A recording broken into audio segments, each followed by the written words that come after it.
નારી ગામના ગાડાખેડા માર્ગ ઉપર ગટરનું પાણી છોડવામાં આવતા હાલાળને પડતી મુશ્કેલીને દૂર કરવા માટે આવેદનપત્ર પાઠવાયું.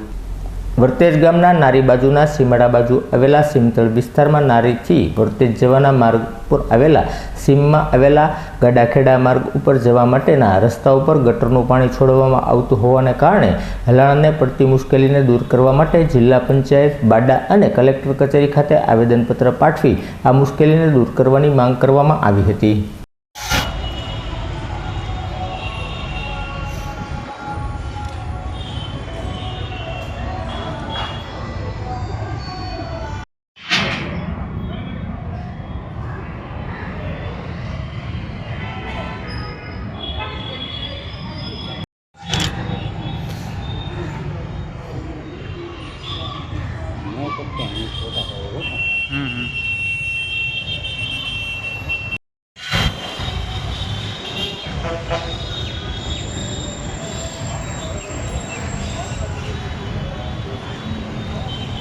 અમે ડીડીઓ સાહેબને અને કલેક્ટર સાહેબને બાડામાં રજૂઆત કરવા આવ્યા છીએ અને અમારી રજૂઆત એવી છે કે વર્તેજ નારી ગ્રામ્ય માર્ગ છે જૂનો, એ ગ્રામ્ય માર્ગમાં સીમતળનો રસ્તો પણ આવેલ છે અને કેટલાય ખેડૂતો એની ઉપરથી અવર જવર કરતા હોય છે. કોઈ ખેતી વિશે કામ હોય કે નારીએ જવા માટેનો આ જૂનો રાજાશાહી સમયનો માર્ગ છે.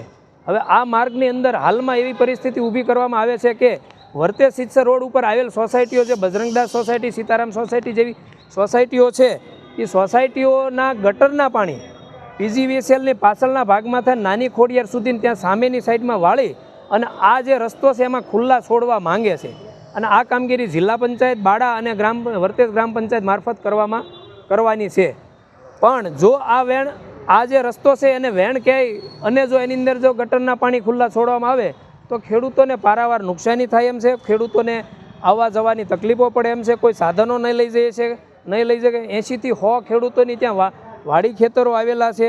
હવે આ બધી પરિસ્થિતિ જો ઉદ્ભવ થશે તો ખેતીને કેટલું નુકસાન થશે. ઉપરાંત આ ગટરના ખુલ્લા પાણીથી નીચેના તળ ખરાબ થશે, ઉદ્યોગોની અંદરથી થોડું ઘણું જે કેમિકલનું પાણી આવે છે એ પણ જો ભળશે તો નીચેના ભૂગર્ભના પાણી ખરાબ થશે, પાકોને નુકસાન થશે. જેથી આ જે રસ્તો છે એ ખરેખર રસ્તો છે. બાડાવાળા એમ કહેતા હોય કે વેણ છે, તો ખરેખર વેણ નથી. બાડાના નકશામાં જુઓ, સીમતળના નકશામાં જુઓ, ટિપ્પણમાં જુઓ તો દરેક જગ્યાએ આ રસ્તો મૂકેલો છે. બાડાના જીઆઈડીસીના મેપમાં ડીપી પ્લાનમાં 18 મીટર પહોળાઈનો આ રસ્તો દર્શાવેલ છે. છતાં પણ અમને ખેડૂતોને એમ કહેવામાં આવે છે કે અહીંયા તો વેણ છે. તો ખરેખર ડીડીઓ સાહેબ કે કલેક્ટર સાહેબ કે અન્ય ઓથોરિટીએ ધ્યાને લઈ અને ખેડૂતોના આ પ્રશ્નનો નિકાલ કરવો જોઈએ અને ત્યાં ગટરના ખુલ્લા પાણી ન છોડવા જોઈએ. આ અમારી માંગણી છે. અને જો આ માંગણી પૂરી નહીં થાય તો અમારે ઉપલી કક્ષાએ રજૂઆત કે કોર્ટ કચેરીનો સહારો લેવો પડશે.